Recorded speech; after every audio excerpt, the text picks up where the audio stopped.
Bom dia. Boa tarde. Boa noite. No plantão de hoje, estudantes de todo o mundo alegam saber mais sobre proteínas do que seus próprios professores. Veja a seguir relatos de estudantes sobre os assuntos. Vambora. A história das proteínas se dá início no século XIX, quando um professor holandês chamado Gerardus Mulder estava conversando com um de seus colegas, Jacob Berzelius, um dos químicos mais importantes da época, sobre uma aula que daria futuramente. Berzelius, então, sugeriu a Mulder para usar o termo proteína, que vem do grego proteios primeiro. Mas enfim, o que são proteínas? As proteínas são os aminoácidos mais completos do nosso corpo, que exercem diversas funções, como defesa, transporte de reações, aceleração de reações químicas, reconstrução muscular e diversos outros tecidos do nosso corpo. São presentes em todas as células e organismos vivos, por exercerem as mais importantes funções, e além de que a deficiência deles pode causar diversas doenças e diversos problemas de saúde. Bom dia. Eu vou falar sobre as estruturas das proteínas, que são divididas em 4 partes. Bom, a estrutura primária, ela refere-se à sequência linear dos aminoácidos. Então, os aminoácidos estão tudo numa linha reta, única. Já a estrutura secundária é caracterizada por arranjos regulares repetitivos, que parece que eles estão naquela espiral de caderno, sabe? Que tem as voltinhas, que são iguais. Já a estrutura terciária é o dobramento da cadeia polipeptídica, que ela resulta numa forma tridimensional específica, assim. E por último, a estrutura quaternária, que envolve 2 ou mais cadeias polipeptídicas para formar a estrutura completa da proteína. Bom dia, eu irei falar um pouquinho sobre os aminoácidos. Os aminoácidos são um conjunto de 21 moléculas diferentes, constituídas por átomos de carbono, hidrogênio, oxigênio, nitrogênio e também enxofre em certos casos, que formam os milhares de tipos de proteína existentes, por meio de suas inúmeras combinações. São responsáveis pelo funcionamento correto do organismo, bem como na formação de músculos, enzimas, células do sistema imunológico, entre outros. Se você considerar as proteínas como sendo os tijolos que formam a vida, os seres vivos, os aminoácidos seriam, por exemplo, a argamassa, o barro, a areia, as coisas que formam esses tijolos, esse concreto que forma a vida, que são as proteínas. E eles são classificados em 2 tipos, os não essenciais e os essenciais. Essa definição não é feita pela importância dele no nosso organismo, mas sim pela por como eles são adquiridos. Os aminoácidos não essenciais, eles são produzidos pelo nosso organismo, ou seja, o seu consumo não é necessário apenas por atletas e pessoas que necessitam de uma suplementação maior. E tem os essenciais, que só podem ser adquiridos pela alimentação. Então, se você não consumir eles, o seu organismo vai ter falta e vai ter diversos problemas. Bom dia!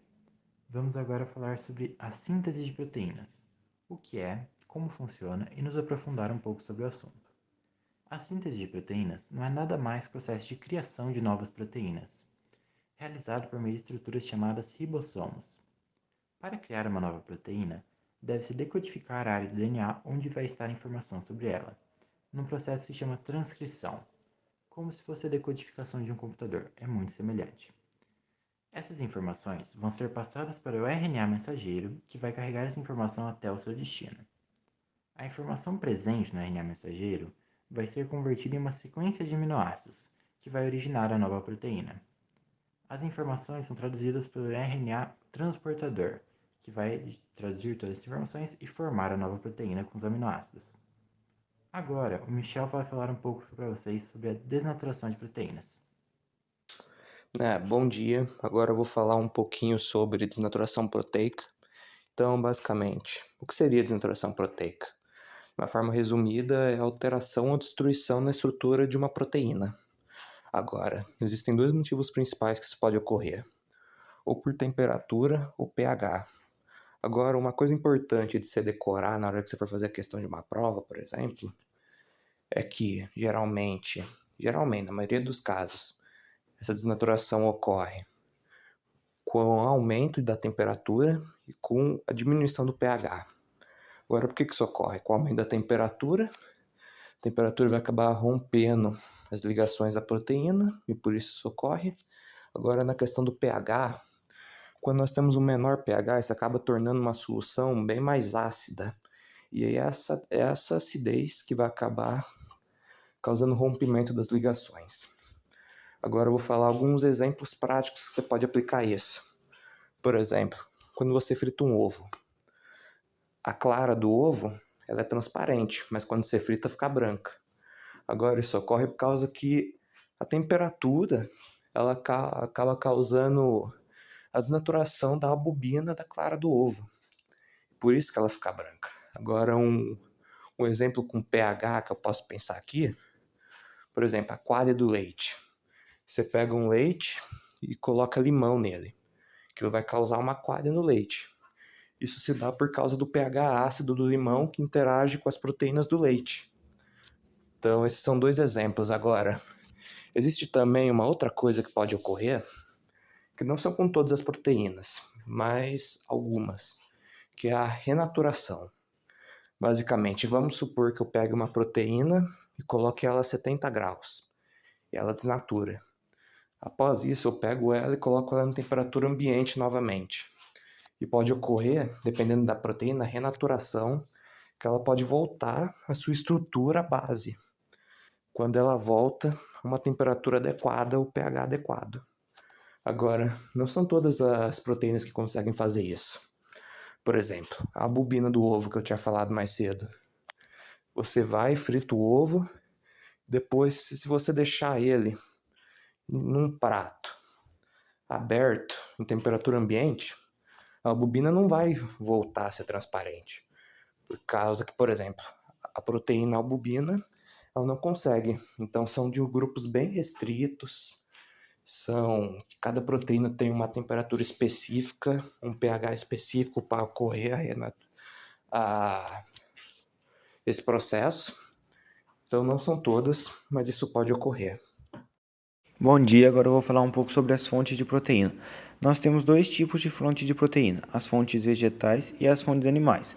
Os 2 tipos de proteína, eles são extremamente importantes para o ser humano, desde a estrutura que gera as células até a melhora da imunidade.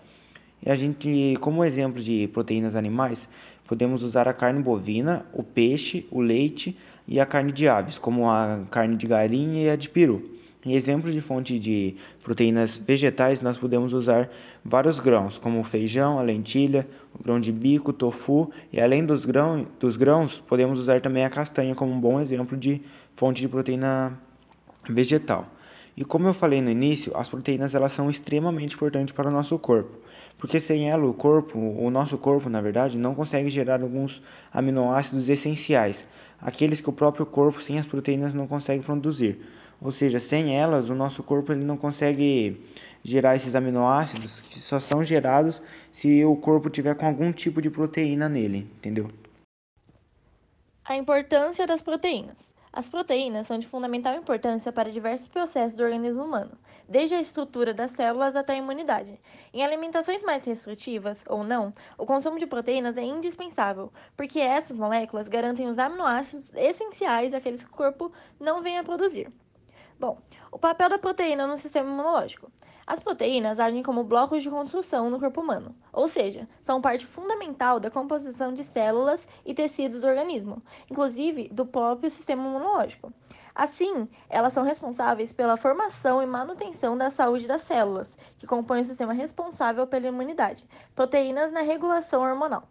As proteínas hormonais atuam no metabolismo como mensageiros químicos, como a insulina e o glucagon, que controlam a glicemia do sangue, e o hormônio de crescimento denominado somatotrofina, secretado pela hipófise. Bom, eu vou falar sobre os prions. Os prions são moléculas de proteínas capazes de gerar uma série de problemas de saúde. São conhecidos pela ausência de código genético, o que faz com que não possuam ácidos nucleicos, como o DNA e o RNA. Os ácidos nucleicos são moléculas complexas responsáveis por armazenar e transmitir as informações genéticas, bem como garantir a sua tradução.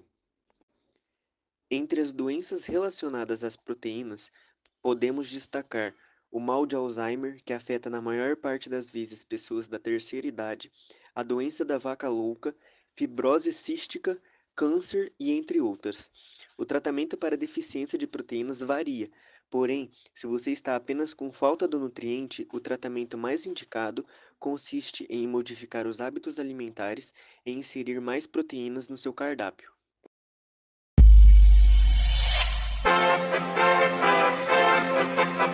Ó,